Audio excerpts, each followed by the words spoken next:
철학대 실천 19세기 잘라냈던 승리와 마르크스의 태제 강신주 역사 철학 1장 붉은 피로 지켜낸 파리 고민 하늘이 파랗던 일요일이었습니다. 1871년 5월 21일 파리의 그날은 그랬습니다. 2달 전 3월 18일 혁명에 성공한 파리에서는 일제의 지배가 종결된 자유공동체 고민의 시대가 시작되었죠.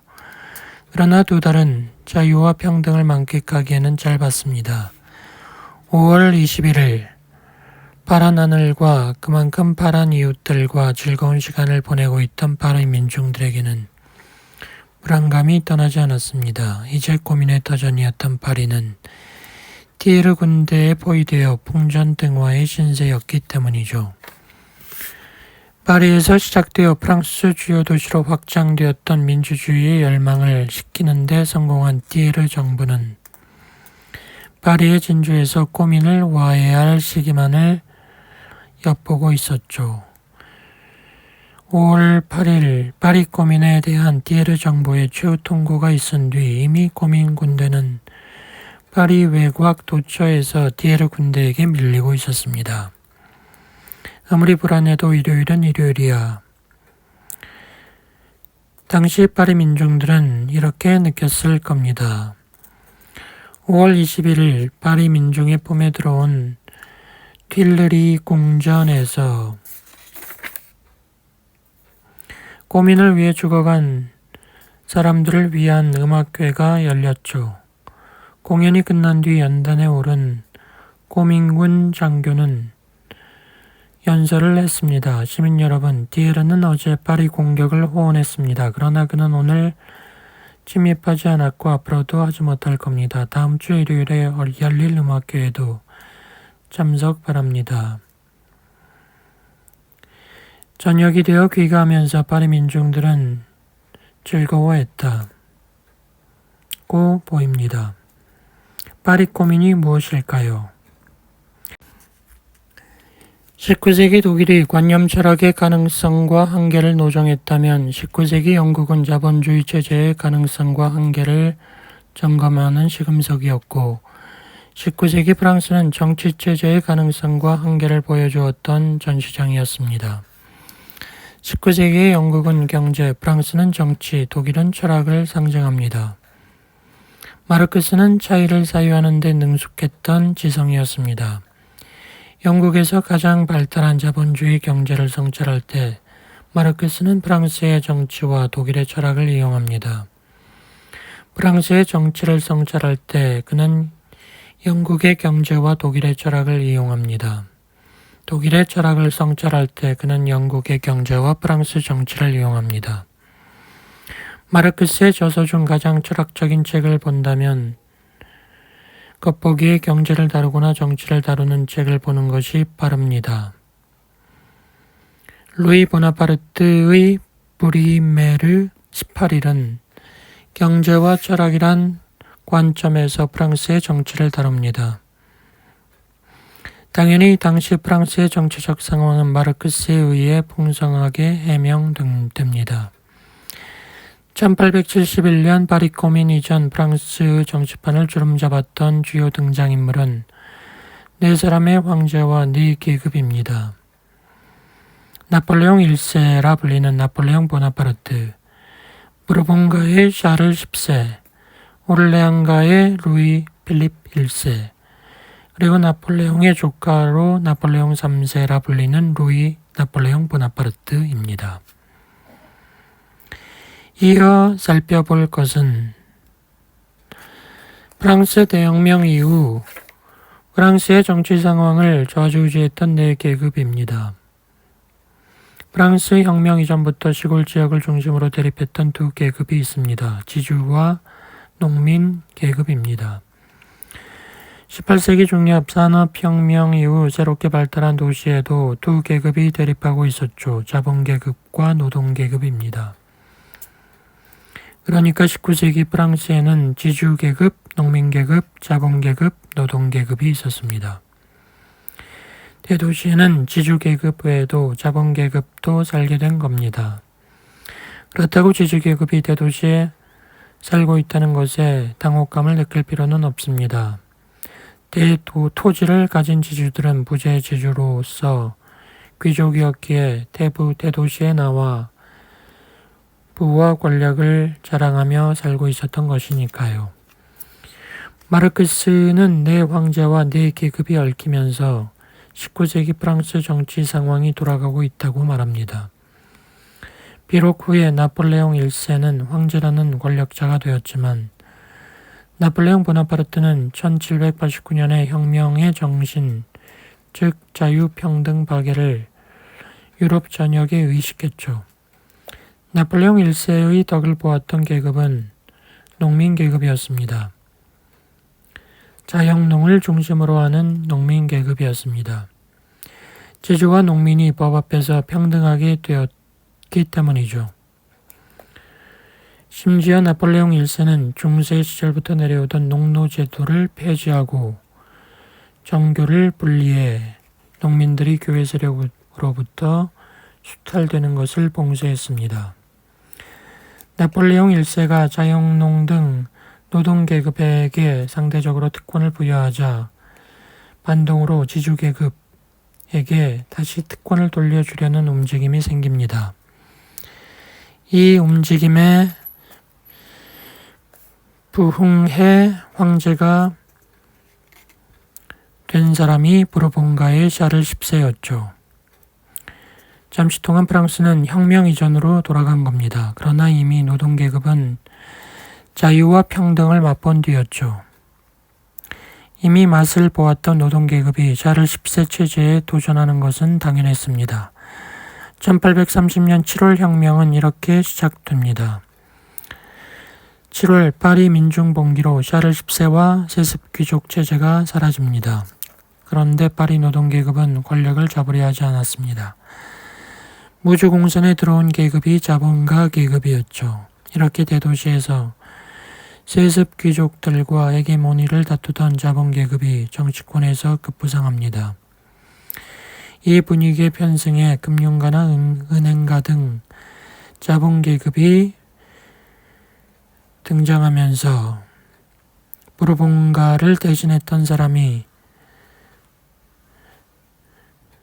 오를레앙가의 루이 필리프 1세입니다. 루이 필리프 1세 때에는 부를 소유한 1%의 자본계급만 선거권을 행사했을 정도였습니다. 자본계급이 전제정치를 펼친 시대죠. 역동적인 정치의 나라답게 자본계급 독재는 1848년 2월 파리 봉기로 무너지게 됩니다. 1848년 2월 혁명이 발생한 것이죠. 1830년 7월 지주계급 정권을 붕괴시킨 것도, 그리고 1848년 2월 자본계급 정권을 붕괴시킨 것도 파리 시민들, 즉 노동자, 장인, 소상인으로 이루어진 노동계급이었습니다. 1789년 프랑스 혁명도 파리 노동계급이 시작했던 것처럼 1830년 7월 혁명도 1848년 2월 혁명도 노동계급이 동력이었죠. 세 경우 모두 억압체제는 파괴됩니다. 문제는 노동계급이 권력을 잡으려고 하지 않았다는 것입니다. 스스로 역사를 끌고 갈 주체로 나서지 않자 지주계급이나 자본계급이 권력을 쥐죠. 1871년 파리 코민이 중요한 이유는 노동계급이 정권을 붕괴시키고 자기 수중의 권력을 회수했기 때문입니다. 루이 필리프 1세가 실각한 다음 1848년 12월 10일 마침내 대통령 선거가 이루어집니다. 그러나 노동계급이 다수를 차지하고 있던 파리 시민들은 선거 결과에 놀랍니다. 나폴레옹의 조카 루이 나폴레옹이 그 이름이 단지 나폴레옹이라는 이름을 가지고 있다는 이유만으로 75% 지지를 받고 대통령이 되니까요. 자본주의가 충분히 발달하지 않은 탓에 대도시의 노동계급보다는 시골의 농민계급이 수가 많았던 탓이죠. 중요한 역할을 했던 것은 프랑스의 시골 도처에 흩어져 있던 자영농들이었습니다. 농민들에게 우호적이었던 나폴레옹 1세의 향수 때문에 농민 계급은 그의 조카 루이 나폴레옹에게 표를 던진 겁니다. 선거가 있은 지 3년 뒤 1852년 12월 10일 자신의 삼촌처럼 루이 나폴레옹은 아예 나폴레옹 3세로 등극합니다.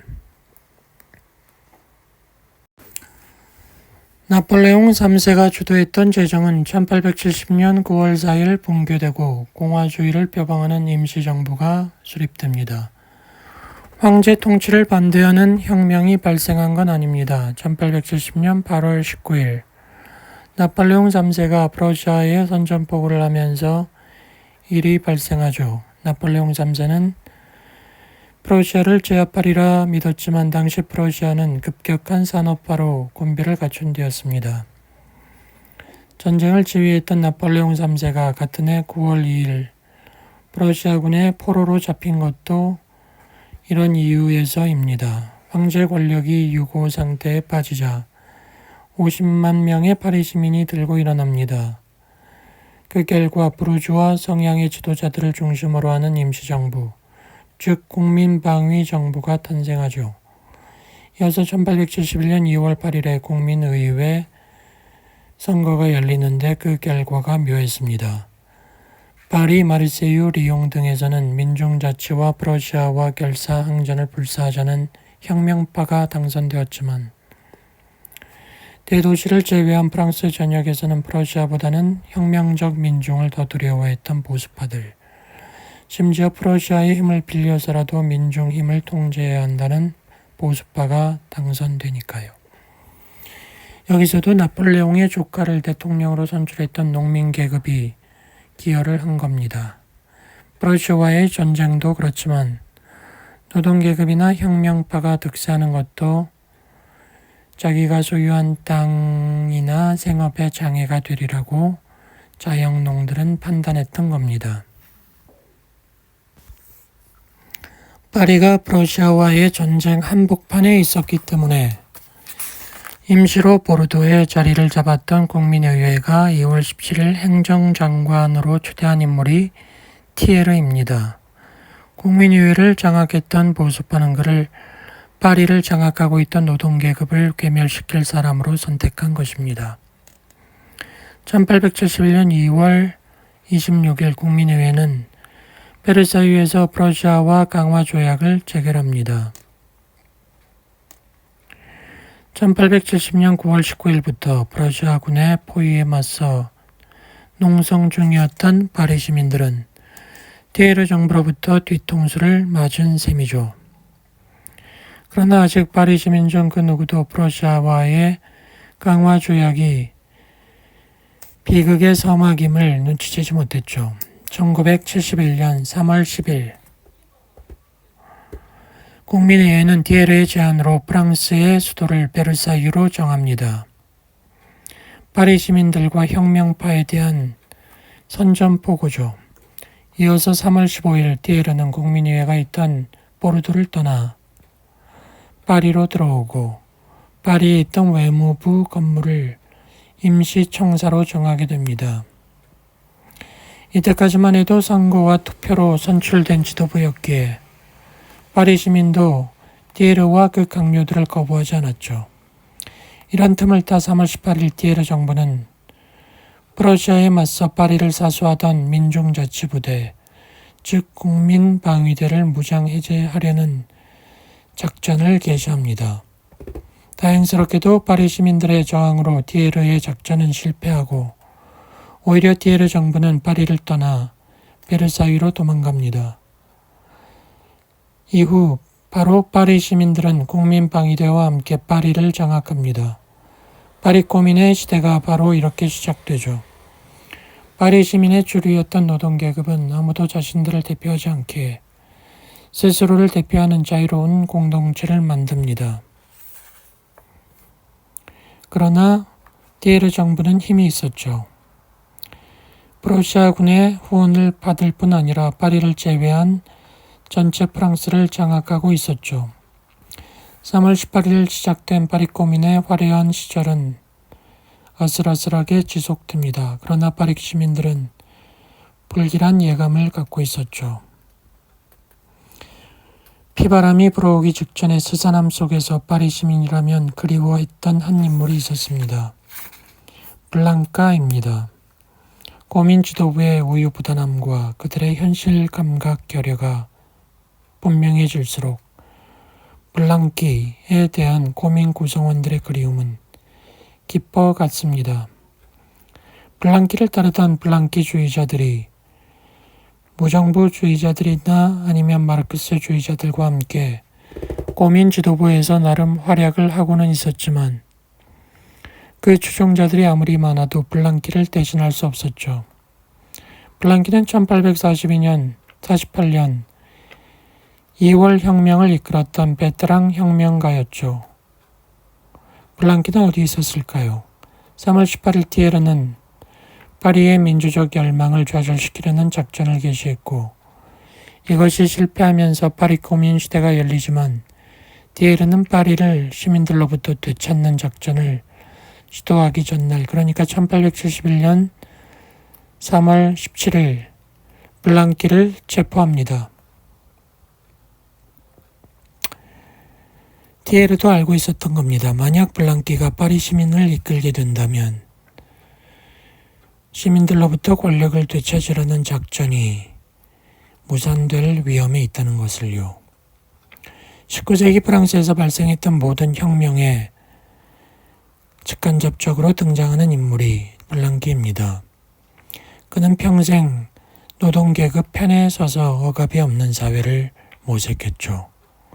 1885년 출간된 사회적 비판 두 번째 권에서는 1869년 12월 이란 날짜가 적힌 블랑키의 메모가 있습니다. 자본가의 기생이 대중들의 빈곤을 낳는 원인이다. 지주가 다수 농민들에게 기생하며 그들을 빈곤으로 몰고 가는 것처럼 부르주아는 다수 프롤레타리에게 기생하며 그들을 빈곤하게 한다는 것입니다. 이런 불평등은 바로잡아야 합니다. 그러나 억압자들은 압도적인 힘으로 불평등을 영속화하려고 하죠. 항상 생산수단 독점은 폭력수단 독점과 함께합니다. 결국 피억압자가 억압자의 힘을 압도할 수 있는 힘을 가지지 않는다면 정의와 평등은 공연불입니다. 생산수단 독점에 맞서 싸우면서 폭력수단 독점과는 싸우지 않겠다는 투쟁은 어불성설입니다. 정신승리가 가능하겠지만 이런 투쟁이 현실에서 바꿀 수 있는 것은 없습니다. 봉기의 예술가 블랑키가 대중들의 무장봉기를 주장했던 것도 이러한 이유죠. 억압체제의 괴멸은 억압자나 혹은 제3자에게 인권이나 민주주의를 호소한다고 달성될 수 없습니다. 그건 억압체제를 압도할 수 있는 힘을 피억압자들이 가져야만 가능하죠. 옳은 것도 승리하지 못하면 사악한 것이 될 수밖에 없다는 것을 알아야 합니다. 그러니 옳은 것은 승리하려는 노력, 그야말로 간뇌도지와 같은 노력이 필요합니다. 파리코민 시기 혁명과 트리동의 책, 에베르주의자, 역사의 재난에 맞서는 탄식에 블랑키가 쓴 서문입니다. 승리가 자기 드레스의 주름으로 영광과 지옥, 자유와 노예를 가지고 온다는 점에 주목해야 한다. 우리는 진보의 숙명성과 불가피성을 이런 거제와 복종의 학설을 믿지 않는다. 승리는 옳은 자에게는 절대적으로 필요한 것이다. 승리가 없다면 옳은 자는 더 이상 오를 수 없게 된다. 에베르는 프랑스 대혁명 전후 급진적인 잡지를 출간해 냈던 혁명가였습니다. 에베르의 정신을 이어 트리동이 책을 출간하자 블랑키는 서문을 써준 것입니다. 어쨌든 서문에서 블랑키는 Why victis? 라는 서양 속담을 음미하죠. 패자에게는 탄식이라는 뜻입니다. 1839년 5월 12일 블랑키는 계절회라는 소수 엘리트 혁명 조직을 이끌고 루이 필리프 부르주아 정권에 맞서 무장 봉기를 시도합니다. 그의 시도는 대중들의 혁명 운동을 폭발시키는 데 실패했고 그 결과 그는 체포되어 종신령에 처해지게 됩니다. 그러나 명심해야 하죠. 피할 수 있는 전쟁을 시도하는 것도 죄악이지만 피할 수 없는 전쟁에 뛰어들지 않는 것도 죄악입니다. 라고 블랑키는 주장했죠. 1870년 9월 18일 프러시아 군대가 파리를 포위했을 때 파리 시민들은 시민자치로 운영되던 국민방위대에 참여해 프러시아와 맞섭니다. 당시 블랑키는 대대장으로 선출되어 전투에 참여하죠. 국민방위대 대대장은 소속 병사들, 즉 파리 시민들의 직접 선거로 선출되었으니 당시 파리 시민들이 얼마나 블랑키를 좋아했는지 알 수 있습니다. 19세기의 파리는 단순히 프랑스의 수도만이 아니고 세계 자본주의의 수도였죠. 이 도시를 악의 꽃이라고 느꼈던 시인이 있었습니다. 바로 보들레르입니다. 악의 꽃은 매춘부를 말합니다. 돈이 있어야 품을 수 있는 창녀처럼 자본주의의 수도 파리도 돈이 없다면 향유할 수 없다는 의미인 것이죠. 자본주의를 사랑했지만 동시에 미워했던 시인의 눈에도 블랑키는 악의 꽃에서 허우적거리는 자신이나 파리 시민을 구원해줄 영웅으로 보였습니다. 최고의 신이자 천사로 보였습니다. 블랑키는 이렇게 말했습니다. 사유의 모든 힘으로도 그리고 지성의 모든 노력으로도 어떤 주어진 순간에 발생할 수 있는 창조적 현상을 예견할 수는 없다. 우리는 요람을 준비할 수는 있지만 오래 기다린 존재를 탄생시킬 수는 없다. 죽음과 재탄생의 순간까지 미래 사회의 기초로 기능할 수 있는 학설들은 애매한 열망이나 멀어서 희미한 인식으로만 남을 뿐이다. 낡은 사회를 파괴하자. 그러면 우리는 폐허 밑에서 새로운 사회를 발견할 것이다. 진보에 대한 낙관론을 피하고자 했던 블랑키입니다. 당연히 그는 혁명 이후 일체의 계급사회가 사라진 뒤 인류사회의 모습을 몽환적으로 그려내는 작업에 부정적이었습니다. 혁명이라는 창조적 현상이 이런 이론적 전망에서 출현하지는 않습니다. 진보를 표방하는 사변적 지식인들은 블랑키의 말대로 요람을 준비할 수는 있지만 오래 기다린 존재를 탄생시킬 수는 없는 겁니다. 중요한 것은 지금 당장 낡은 사회를 파괴하려는 활동입니다. 먼저 혁명가들이 낡은 사회를 파괴하는 실천에 몸을 던져야 합니다. 그래야 웅크린 노동계급이 패배의식을 극복할 수 있으니까요. 혁명가가 프로포즈를 하고 노동계급이 프로포즈를 받아들이는 모습이 되어야 합니다. 그때 우리는 정의롭고 평등한 새로운 사회를 희망할 수 있죠. 요람이 중요한 게 아닙니다. 아이가 태어나면 요람은 만들면 됩니다. 파리 고민이 구체화되는 과정, 즉 애매한 열망이 명료해지고 멀어서 희미한 인식이 가까워지는 과정에서 블랑키는 계급 없는 사회의 모습을 더 뚜렷하게 보게 됩니다. 프랑스 전체의 정치적 연합은 이미 존재한다. 생각이 발전함에 따라 경제적 연합이 그 정치적 연합의 자연스러운 보충물이 되지 말라는 법이 어디 있는가? 그렇지만 한 가지 분명히 해야 할 것은 그 누구도 그런 연합에 강제로 편입되지 않아야 한다는 것이다. 만일 연합에 가입한다면 그것은 개인들의 자유로운 의지에 따른 것이어야 한다. 혁명은 신과 피조물, 왕과 신민, 제조와 소장농, 자본가와 노동자라는 수직적 위계 질서를 붕괴시키는 실천입니다. 피지배자가 지배자가 되고 지배자가 피지배자가 되는 저글링은 혁명이 아닙니다. 혁명은 지배와 피지배 자체를 소멸시키는 실천입니다. 그러므로 무의도식하며 기생하는 소수는 사라지게 될 것입니다. 일하지 않는 자들이 없기에 그 결실을 교환하면서 서로를 돕는 공동체가 가능해집니다. 우리는 블랑키주의라는 용어에 주목해 보고자 합니다. 보통 블랑키주의는 혁명적 엘리트주의로 이해해야 합니다.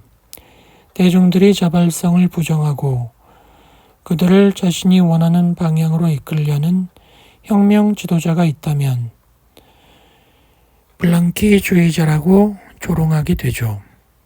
계급 없는 사회를 꿈꾸면서 스스로 지배계급 역할을 한다는 조롱인 것입니다. 블랑키가 이런 상황을 알았다면 경악했을 겁니다. 지성주의와 엘리트주의를 경계했던 사람이 블랑키입니다. 대중 개개인의 자발적 의지를 긍정했던 사람이 블랑키입니다. 자유로운 개인들의 연합을 꿈꾸었던 사람이 블랑키입니다. 그럼에도 이런 씁쓸한 용어가 사용되었던 것은 그만큼 20세기에 들어와 자본주의 체제가 19세기에 울렸던 블랑키의 목소리를 희석시켰다는 의미입니다. 어쨌든 3월 18일 파리 코민이 시작되면서 지속적으로 그리고 코민의 풍전등화의 위기가 닥쳤을 때는 더 간절하게 파리 시민들은 티에르 정부에 요구했죠. 코민이 감감하고 있던 과거 계급사회를 상징하는 인질들, 파리 대주교 다르부아를 포함한 사제들과 부르주아 사업가들을 보내줄 테니 블랑키를 돌려달라고 말입니다. 그러나 티에르에게는 프랑스 내전에서 마르크스가 말했던 것처럼 코민에게 머리를 다시 달아줄 생각은 없었습니다. 그렇게 내줄 인물이었다면 시민의 수중에서 파리를 탈환하려던 작전에 앞서 블랑키를 체포하지 않았을 겁니다.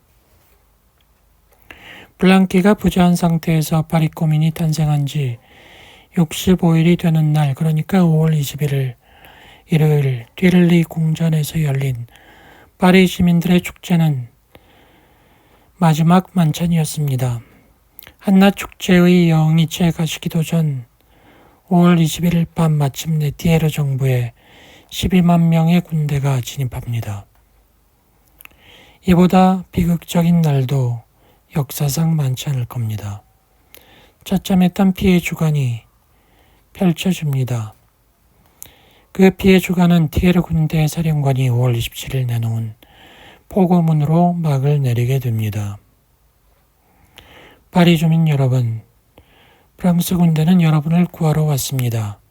파리는 해방되었습니다. 질서, 노동, 안전이 회복될 것입니다. 그러나 이것은 저항의지를 와해시키기 위한 허울뿐인 말이었습니다. 실제로 파리 코민에 숨지기고 있던 기득권 세력들, 경찰 등 정부 관료들이 벌였던 핏빛 백색 테러가 이어집니다. 이것은 피해 주간에 살아남은 파리 민중들에게 대한 무자비한 보복전이었습니다. 얼마나 잔혹했는지 티에르 정부 통제하에 있던 신문 파리 쥐르날 마저 6월 2일 자 논설에서 절규할 정도였습니다. 더 이상 죽이지 말자. 티에르 정부가 말한 질서란 타율일 뿐이었습니다.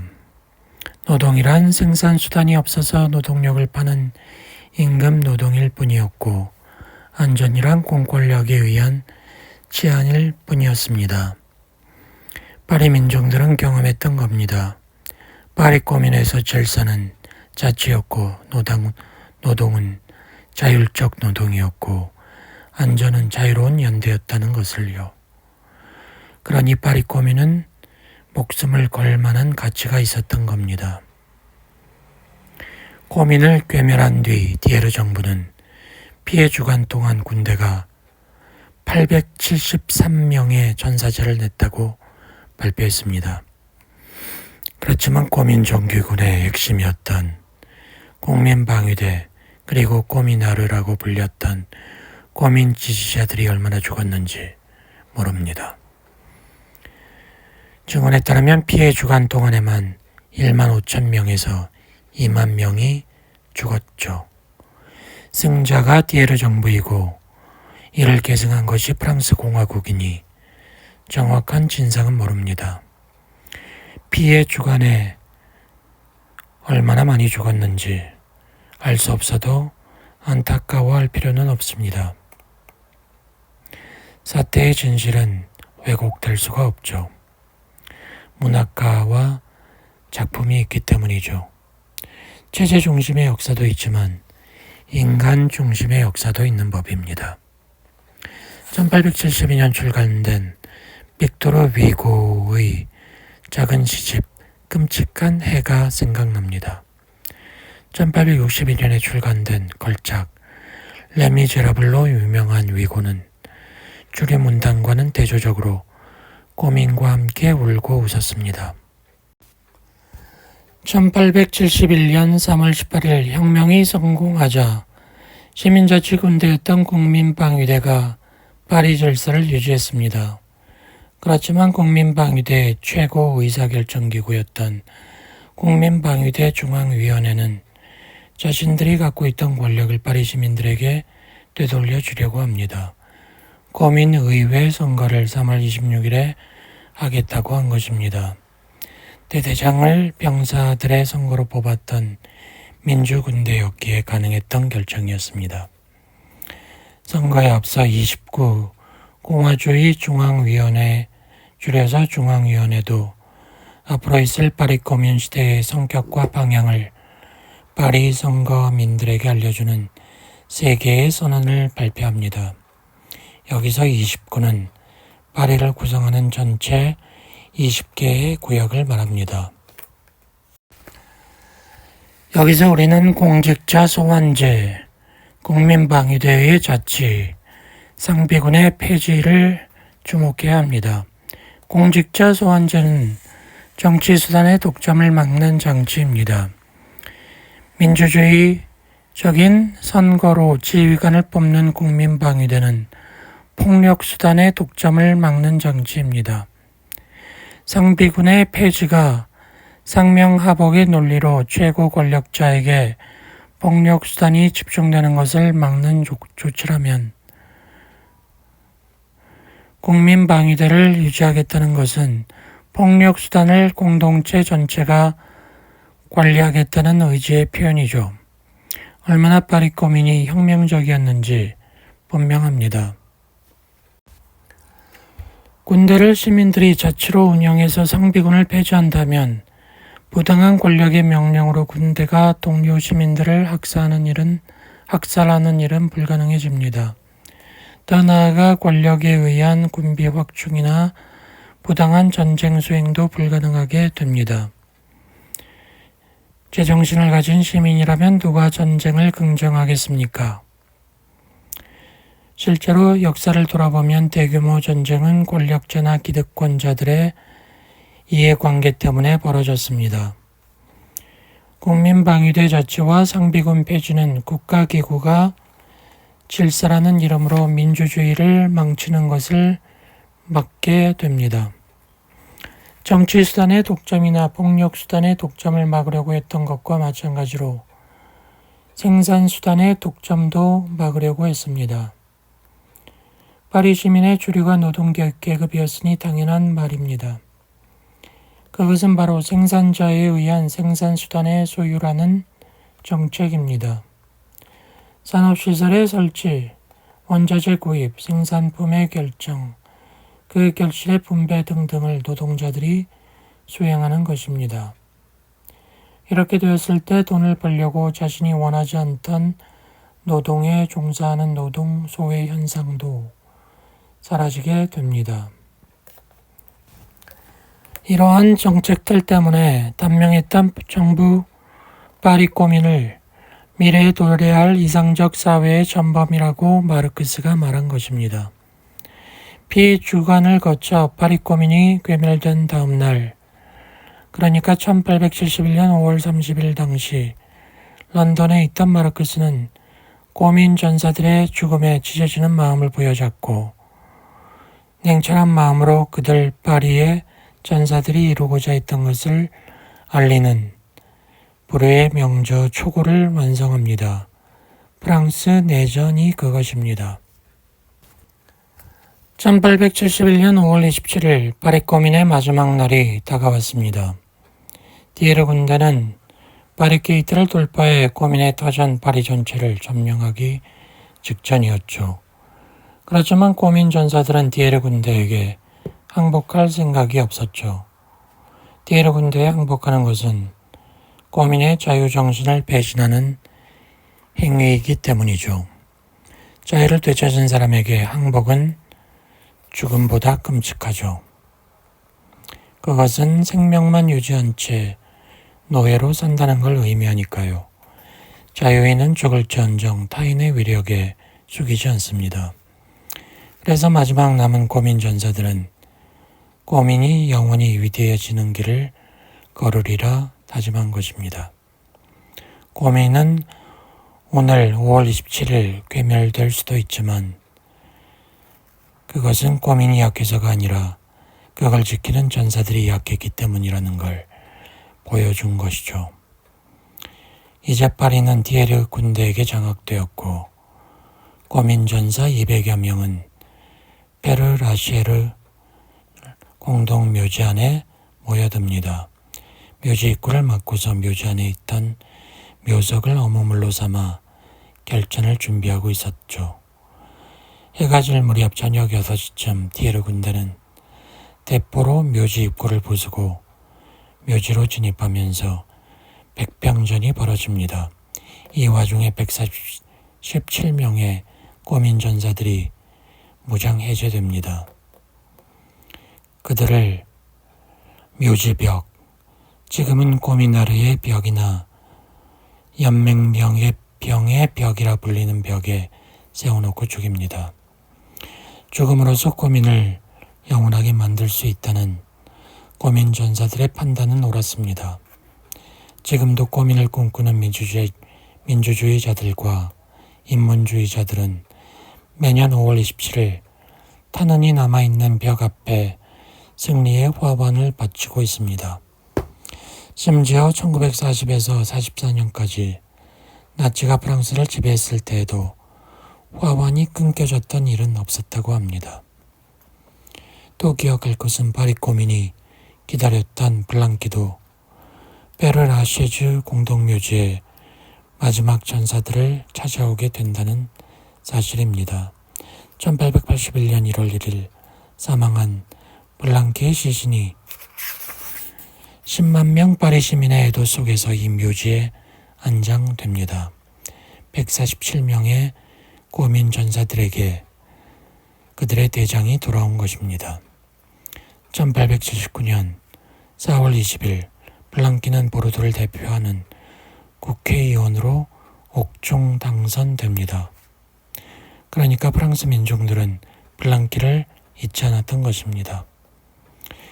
정부는 이 선거를 무효화하지만 이러한 해프닝 속에서 블랑키는 감옥에서 나오게 됩니다. 놀라운 것은 죽음을 1년 앞둔 시간 동안에도 블랑키는 무장봉기를 기획했다는 것입니다. 파리꼬민이 자신이고 자신이 파리꼬민이라는 걸 알았던 것일까요? 프랑스에 가시게 되는 분이 있다면 1월 1일이나 5월 21일이 아니어도 좋습니다. 근사한 화환이 아니어도 좋으니 장미꽃 한 송이를 들고 꼬미나루의 벽을 방문하시길 바랍니다. 돌아 나오는 길에 블랑키의 석관도 만져주시기를 바랍니다. 꾸르베와 더불어 파리꼬민과 함께했던 조각가 달루가 존경의 염을 담아 조각한 석관 속에 영면하고 있으니까요. 차 안의 풍성함과 즐거움을 위하여 파리꼬민, 자유로운 개인들의 공동체를 꿈꾸는 인문주의자나 민주주의자라면 오해할 수 없는 사건이다. 파리꼬민은 우리가 달성해야 할 민주 공동체의 원형이자 상징이다. 꼬민의 자유정신이 날카로운 비수처럼 돌출하는 대목은 대표자를 항상 소환할 수 있는 권한을 파리 시민들에게 부여했던 대표 소환제이다. 파리꼬민은 대통령이든 국회의원이든 대표의 임기를 보장하는 우리의 대의 민주주의 제도가 허접한 것임을 보여준다. 주어진 임기 동안 대표자들은 통제를 받지 않는다. 어쨌든 이렇게 파리꼬민을 통해 일자의 지배가 폐지되고 다자의 지배가 개시된다. 이런 상황에서 어떻게 일자의 자리를 영구히 차지하려는 시도가 가능하랴. 여기에는 왕, 지주, 자본가뿐 아니라 사제들, 신마저도 포함된다. 기원전 3000년부터 지금까지 인류는 야만의 시대를 겪어내고 있다. 인간이 다른 인간을 훈육하고 착취하는 가축화가 진행되기 때문이다. 그 가축의 이름이 백성으로 불리든 농민, 노동자로 불리든 가축화된 인간은 주인에 의해 길러지고 착취된다. 그런데 이제 가축들이 주인을 소환하는 엄청난 일이 벌어진 것이다. 파리꼬민 시절에 프랑스 공화력이라고 불리는 프랑스 혁명력이 부활했다. 1789년 프랑스 혁명의 정신을 뿌리내리기 위해 당시 혁명 지도부는 새로운 달력을 만들었는데 그것이 혁명력이다. 이 달력은 1793년부터 1805년까지 12년간 프랑스에서 공식적으로 사용된다. 혁명력은 기독교적 세계관을 제거하고 있다. 에덴 동산에서 노동할 필요가 없었다면 그곳에서 추방된 사람들은 가시덤불과 엉겅퀴로 뒤덮인 땅을 개간해야만 먹고 살게 돼 있다고 생각한다. 중요한 것은 이 세상이 저주받은 땅이라는 기독교의 발상이다. 인간에게 희망은 이 세상이 아니라 에덴 동산으로 돌아가는 것, 그것이 불가능하다면 신이 계신 천국으로 가는 것뿐이다. 바로 이것이 기독교인의 무의식을 규정한다. 차안이 아니라 피안을 희망한다. 지배자들이 기독교를 좋아했던 이유는 인간들이 차안이 가시덤불이 가득한 곳이라고 믿는다면 민중들은 억압체제의 고통쯤은 감내할 것이라고 본 것이다. 피지배자들이 억압 상태에 맞서기보다는 피안의 세계만을 응시한다면 지배자는 수월하게 권좌를 유지할 수 있기 때문이다. 혁명력이 중요한 이유는 다른 데 있는 게 아니다. 혁명력에 따르면 차안의 세계는 저주받은 땅이 아니라 아름다운 땅이다. 혁명력이 규정한 12개월의 이름을 살펴보라. 푸근한 안개가 우리를 몽상에 잠기기도 하고 머리카락을 흩날리는 상쾌한 바람이 불기도 한다. 들판에 꽃들이 피기도 하고 포도와 과일이 익어가기도 한다. 풍성함은 12개월의 이름에만 국한되지 않는다. 모든 날에도 혁명력은 풍성함을 아로새기려 했다. 그러니까 1년 모든 날은 자기만의 이름을 부여받았다. 꽃피는 달 플로레아를 보자. 첫째 날의 이름은 호즈, 장미의 날이고 9번째 날은 야생트, 히아신스의 날이다. 또 눈 내리는 달 니보즈는 어떤가? 둘째 날은 오이으, 석탄의 날이고 15째 날은 라팽, 토끼의 날이다. 혁명력은 말한다. 자아는 저주받은 땅이 아니라 축복받은 땅이라고. 자본주의에 포획되어 하루하루가 그저 양적으로 동일한, 그래서 추상적인 시간에 불과한 우리로서는 충격적인 선언이다. 하루하루가 질적으로 다른 날이자 구체성으로 가득 찬 날이다. 마치 사랑하는 사람의 생일이나 부모님의 기일이 다른 날과 구분되는 것처럼 말이다. 질적 차이로 충만한 생생한 시간을 향유한다는 것은 차 안의 세계를 긍정하는 첩경이었던 것이다. 혁명력은 요구하고 있다. 주변을 둘러보라고. 얼마나 멋있는가. 이러한 풍요로움을 박탈당해 굶주린다면 그것은 신으로부터 저주받아서가 아니라 다른 인간이 풍요로움을 독점했기 때문이라는 인식에 이르러야 한다. 그러니 차 안의 행복을 독점해서는 안 된다. 그리고 그 독점을 방치해서도 안 된다. 차 안에 살고 있는 모든 사람이 혜택을 받아야 한다. 혁명력 이전에 사용되었으며 지금도 통용되는 달력, 그레고리력에 따르면 일주일은 7일로 구성되어 있다. 교황 그레고리우스 13세가 1582년 그 이전까지 통용되던 율리우스력을 개정한 것이 그레고리력이다. 일주일 이퀄 7일 체제는 고대 그리스 로마 시절 낡은 천문학적 지식, 즉 태양, 달, 화성, 수성, 목성, 금성, 토성 등 관찰할 수 있었던 7개의 행성에서 유래한 것이다. 그렇지만 신이 7일째 휴식을 취했던 창세기 내용과 부합되었기에 그레고리력은 BC 46년 게이사르가 제정했던 율리우스력의 주일 체제를 받아들였던 것이다. 여기서 율리우스력의 개정 이면에는 신의 아들이라 숭배되는 예수가 부활한 날을 확정하려 하는 종교적 의도가 있었다. 혁명력은 당연히 차안을 긍정하는 새로운 달력의 이런 기독교적 요소를 제거했다. 혁명력이 일주일을 10일로 구성한 것도 그 일환이었다. 그레고리력의 차안과는 너무나 먼 피안의 숫자가 7이었다면 차안의 세계를 긍정하는 혁명력은 그 대신 10이란 숫자, 십진법을 중시한다. 1971년 파리코미는 혁명력에 담겨있는 1789년 프랑스 혁명의 정신을 복원하고 싶었던 것이다. 인간이 살고 있는 이 세상, 차안은 풍요로운 세계라는 걸 긍정하고 싶었기 때문이다. 이것은 피안의 인간의 시선을 돌리려는 기독교적 세계관을 다시 한번 붕괴시키려는 의지였다고 하겠다. 피안이 있어서 기독교가 있는 게 아니고 기독교가 있어서 피안이 날조되었기 때문이다.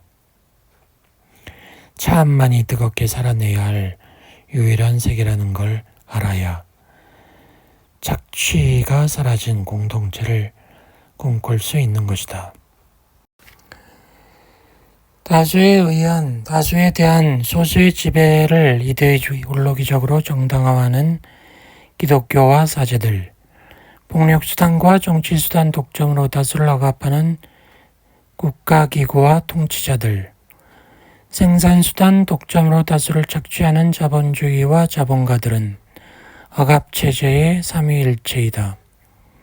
기독교, 국가기구, 자본주의라는 삼위일체는 간혹 서로 다투기는 하지만 위기에 봉착하면 상부상조한다. 그러니 파리꼬미는 대표 소환제로 국가기구에, 연합으로 자본주의에, 혁명력으로 기독교에 맞서려고 했다. 그렇지만 파리꼬민의 몰락이 보여주었던 것처럼 억압의 삼위일체를 무력화시키는 것은 쉽지 않다.